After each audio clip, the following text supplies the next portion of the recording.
नमस्कार, स्वागत है आप सभी का। आपके साथ मैं हूं पुनीत और खबरों की शुरुआत बड़ी खबर के साथ करते हैं। ये बड़ी खबर भोपाल से आ रही है, जहां पर एमसीयू में ट्यूटर कोरोना पॉजिटिव निकला है। ट्यूटर की रिपोर्ट कोरोना पॉजिटिव आई है। अब यूनिवर्सिटी के सारे स्टाफ को वर्क फ्रॉम होम दे दिया गया है। कर्मचारियों की जांच भी शुरू कर दी गई है।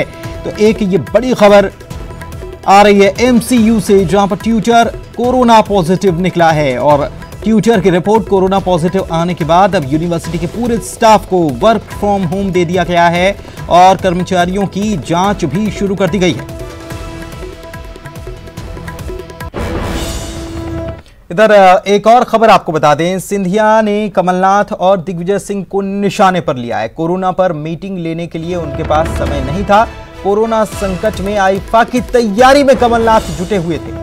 करेरा विधानसभा के लिए बीजेपी की जो वर्चुअल रैली हो रही है, इसमें सिंधिया ने रैली को संबोधित किया और इस दौरान वो दिग्विजय सिंह और कमलनाथ पर बरसते नजर आए और घेरते हुए कहा कि कोरोना पर मीटिंग लेने के लिए उनके पास वक्त नहीं था, लेकिन कोरोना संकट जब आ चुका था तब आईफा की तैयारी में कमलनाथ जुटे हुए।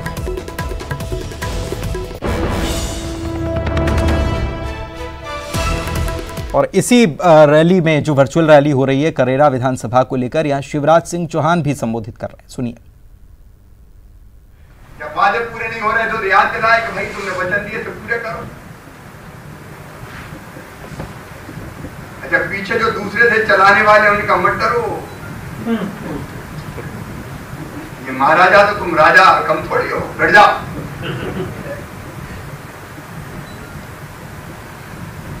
ये भी अकड़ पड़े क्या कर लोगे? तो महाराज ने कहा सड़क उतर जाएंगे, बोल उतर जाओ। तो उन्हें सड़क ही दिखा दी।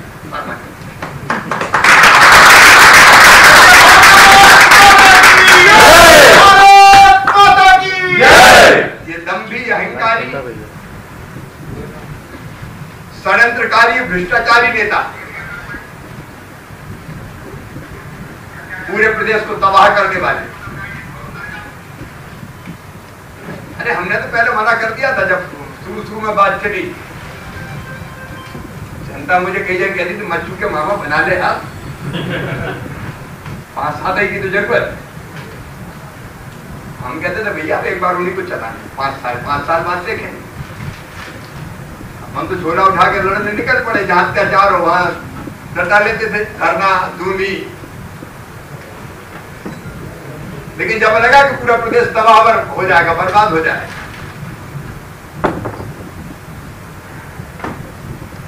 जो कुछ हो रहा था वो देख के लगा कि 5 साल में होगा क्या प्रदेश। तब लगा कि ये सरकार नहीं रहनी चाहिए। मैं आदरणीय ज्योतिरादित्य सिंधिया जी को बधाई देना चाहता हूं और उनका स्वागत करता हूं, अभिनंदन करता हूं। उन्होंने जो कदम उठाया उससे मध्य प्रदेश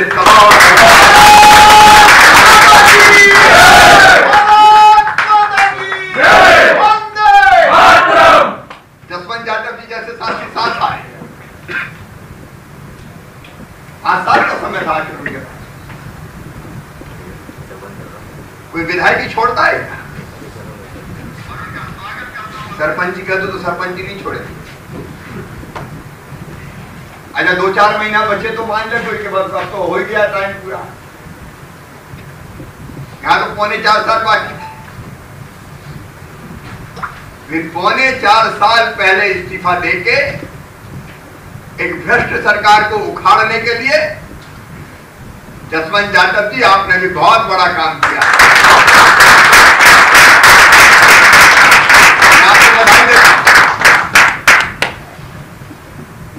ये काम कोई कार्य नहीं कर सकता, साहसी ही कर सकते हैं। और मेरे बहनों और भाइयों, इन 100 दिन में ही आप देख लीजिए, तब के मुख्यमंत्री के पास कोई आए तो रोते रहते थे, पैसा नहीं है, पैसा नहीं है, मामा खजाना खाली कर गया। इनका औरंगजेब का खजाना था कि लूट के ले गया। खजाने में तो हर महीने टैक्स आते हैं और खर्चा करते हैं। लेकिन इस 100 दिनों में एक तरफ कोरोना से लड़ाई, पूरे मध्य प्रदेश में कोरोना का इलाज प्राइवेट अस्पतालों में भी जो सरकार की व्यवस्था से जा रहे हैं निःशुल्क किया जा रहा है।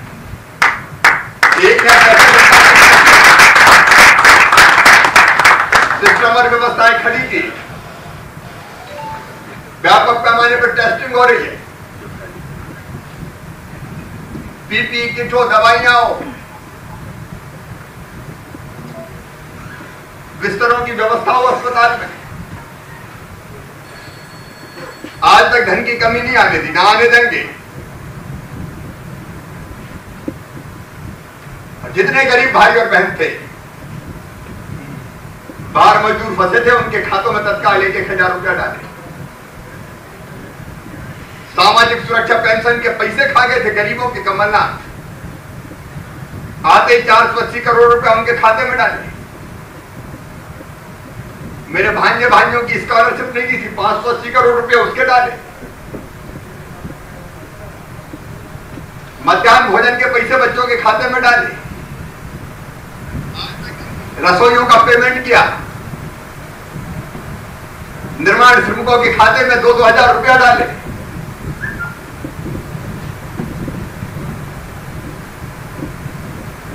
मजदूर जितने हमारे भाई और बहन, किसान भाई।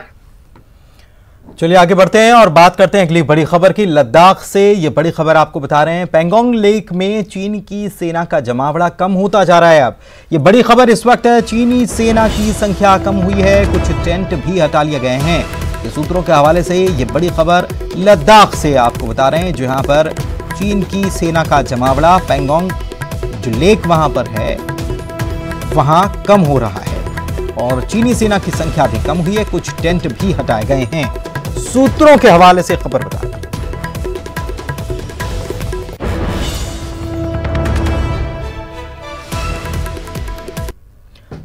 और अब देखिए 15 शहर 15 रिपोर्टर। शिवराज के मंत्रियों को विभागों के बंटवारे के लिए अभी और इंतजार करना होगा। मुख्यमंत्री शिवराज सिंह चौहान आज दिल्ली से भोपाल लौट तो आए, लेकिन विभागों के बंटवारे पर उन्होंने कहा है कि अभी वो इस पर और वर्कआउट करेंगे।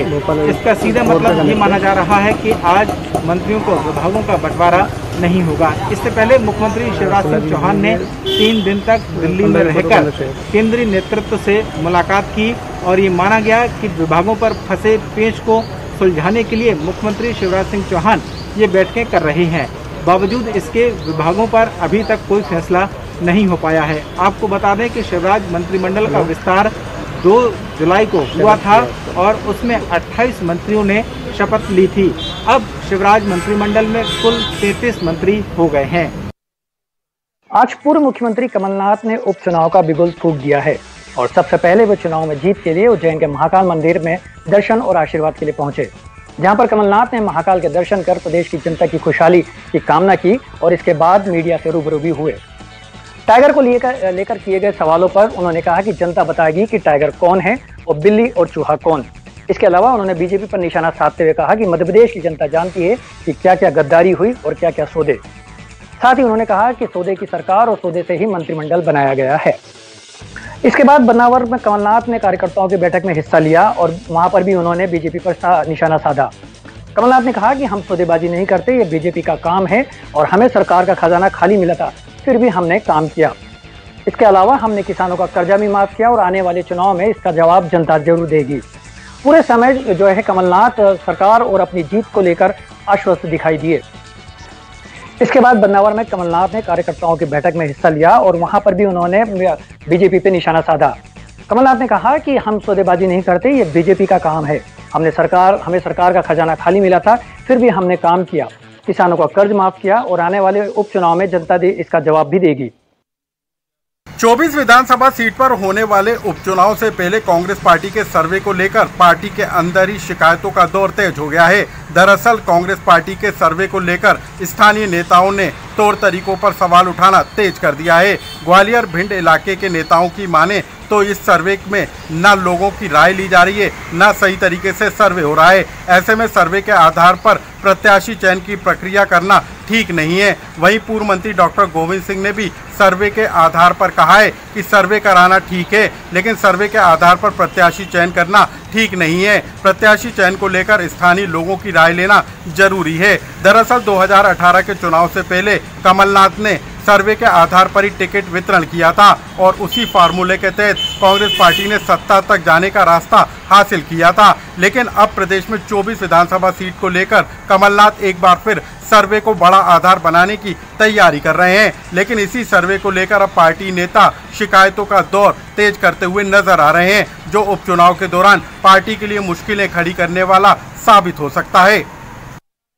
निजी स्कूलों द्वारा मनमानी फीस वसूली को लेकर मध्य प्रदेश हाईकोर्ट 13 जुलाई को सुनवाई करेगा। इस दौरान उम्मीद है कि अभिभावकों के पक्ष में कोई बड़ा फैसला आ सकता है।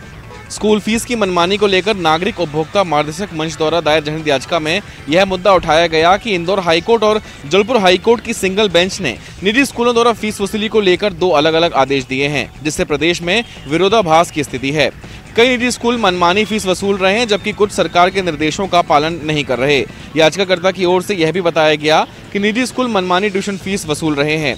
मामले में सुनवाई करते हुए जबलपुर हाईकोर्ट के चीफ जस्टिस की बेंच ने इंदौर हाईकोर्ट में लंबित याचिका को चीफ जस्टिस की बेंच के समक्ष स्थानांतरित करने के निर्देश दिए हैं। साथ ही स्कूल से संबंधित सभी याचिकाओं पर एक साथ सुनवाई के लिए 13 जुलाई की तारीख मुकर्रर की है। आपको बता दें कि लॉकडाउन के दौरान निजी स्कूलों संचालकों को ट्यूशन फीस वसूलने के ही आदेश सरकार द्वारा दिए गए थे। निजी स्कूलों द्वारा मनमानी फीस वसूली को लेकर दायर सभी याचिकाओं पर हाईकोर्ट चीफ जस्टिस की बेंच एक साथ सुनवाई करेगी। कोरोना महामारी के दौरान प्रदेश भर में फिलहाल स्कूल बंद है, लेकिन ऑनलाइन कक्षाएं जारी हैं। ऐसे में प्रदेश भर में कक्षाएं लगातार चलती रहे, इसके लिए स्कूल शिक्षा विभाग ने पहल की है कि एक भी दिन पढ़ाई रुकनी नहीं चाहिए। और अब ऑनलाइन क्लासेस के साथ ही जो शिक्षक हैं वो घर घर जाकर छात्र छात्राओं को किताबें बांट रहे। आप देख सकते हैं ये शिक्षकों की टीम है, प्रिंसिपल हैं और ये एक बच्ची के घर पहुंची है जहां पर उसको किताबें बांटी जा रही है। पूरा ये जो किताबों का सेट है आप देख रहे हैं। कौन सी कक्षा की कक्षा 7वीं की ये जो किताबें हैं जो बच्चे के घर तक पहुंचाई जा रही है। इस वक्त हमारे साथ जो प्रिंसिपल है उषा खरे, उन्हें जानते हैं मैम किस तरह की ये पहल है और आप लोग घर घर जाकर किताबें बांट रहे हैं? जी, आज हमारे यहाँ आने का उद्देश्य है कि हमारा शासन का एक नया प्रोग्राम आया है, हमारा घर हमारा विद्यालय। तो हमारा घर हमारा विद्यालय का उद्देश्य यह है कि सारे माता पिता इस बात से जागरूक हो जाएं कि सुबह 10 बजे उन्हें अपने बच्चे को पढ़ाने के लिए बिठाना है, 1:30 बजे तक उनका बच्चा कैसे पढ़ रहा है इस चीज़ की निगरानी करना है और उसके बाद 1:30 बजे घंटी बजाकर बच्चे की छुट्टी करना है। यदि घर में दादा दादी नाना नानी साथ रहते हैं तो शाम को 1 घंटे बच्चों को उनसे कहानी सुनना है, उनसे कुछ संस्कार सीखना है। तो बिल्कुल जहाँ जहाँ किताबें बांटी जा रही हैं उसी तरह से ये घर के दरवाजों पर इस तरह का पैम्पलेट भी चिपकाया जा रहा है, जिसमें जो स्कूली छात्र छात्राओं को सारा स्केड्यूल दिया गया है कि किस किस तरह से उनकी पढ़ाई करवाई जा रही है, उनको भी पढ़ाई करनी है। और इस तरह से ये जो पहल करवाई जा रही है इसका मुख्य उद्देश्य यही है कि जो बुक्स लेने के लिए जो स्टूडेंट्स हैं स्कूल नहीं पहुंच पा रहे हैं उनके घर घर तक किताबें पहुंचानी है। और इसका मुख्य उद्देश्य यही है कि जब स्कूल लगने लगे नियमित रूप से तो छात्र छात्राओं की पढ़ाई बाधित ना हो और जो सिलेबस जितना पूरा करने का टारगेट है वो सिलेबस पूरा हो सके। राजधानी भोपाल में दिल दहलाने वाला मामला सामने आया है। इस पूरे मामले में एक लाश को जो है यहाँ पर हॉस्पिटल के कुछ लोग पटक के चले गए। उसी हॉस्पिटल के मैं पास मौजूद हूँ। जो सीसीटीवी फुटेज सामने आए उसके अनुसार लापरवाही साफ तौर से नज़र आ रही है। हमारे साथ हॉस्पिटल के चीफ मैनेजर उदय दीक्षित जी मौजूद है। सर, मैंने भी सीसीटीवी फुटेज जो आपने बताया वो देखा, आपके हॉस्पिटल में लगे थे। साफ तौर से 2 लोग आते हैं और उस बॉडी को नीचे ज़मीन पे रखने के बाद यहाँ से रवाना हो जाते। क्या पूरा मामला है, कब क्या क्या हुआ? श्री वाजिद अली जो कि 59 वर्ष के थे, हमारे यहाँ डायलिसिस के पेशेंट हैं पिछले 3-4 साल से।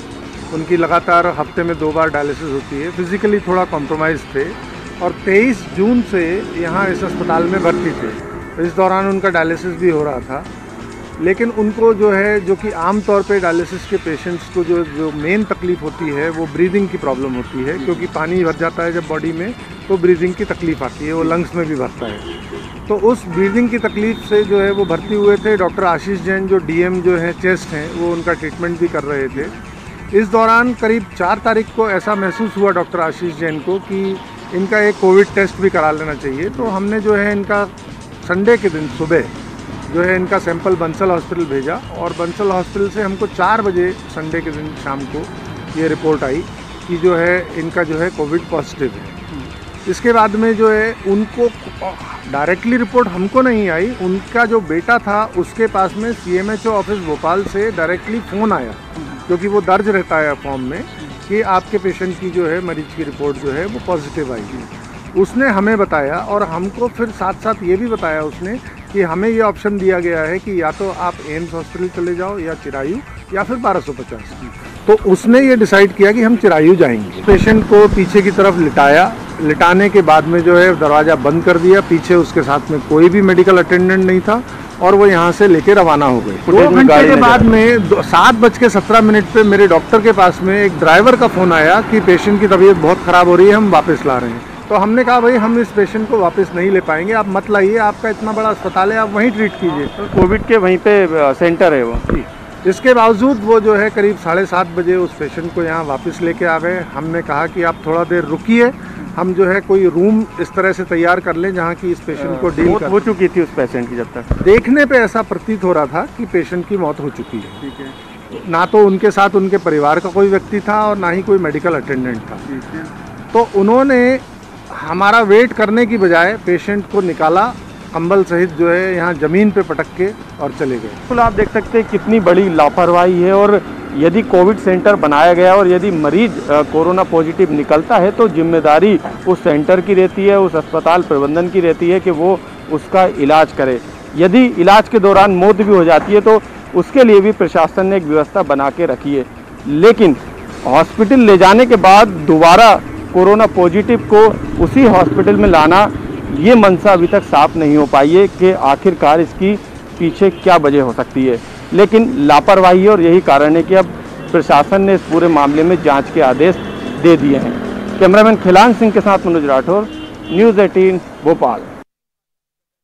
प्रदेश की कानून व्यवस्था को लेकर डीजीपी डीएम अवस्थी ने वीडियो कॉन्फ्रेंसिंग के जरिए सभी 28 जिले के एसपी के साथ में बातचीत की है और निर्देश दिए हैं कि जिस तरह से चीट फंड कंपनियों को लेकर डीजीपी काफी सख्त नजर आ रहे हैं, और डीजीपी ने यह कहा है कि जो चीट फंड कंपनी के संचालक हैं उनकी संपत्तियों को कुर्क किया जाए और उनको जेल भेजा जाए। इसके अलावा जो चीट फंड के कंपनी में जो एजेंट्स थे उनके केस वापस करने के निर्देश डीजीपी ने दिए हैं।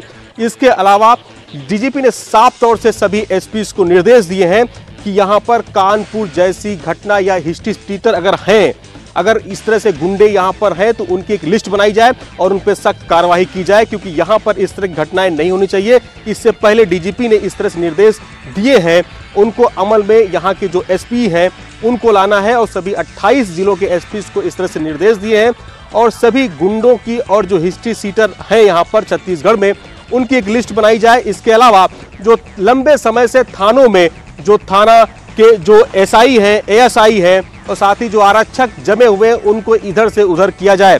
तो इस तरह से डीजीपी ने सभी एसपीज को ये निर्देश दिए हैं, और इनको सख्त निर्देश देखते हुए सभी को जल्द से जल्द इसको अमल लाने की निर्देश डीजीपी ने दे दिए हैं।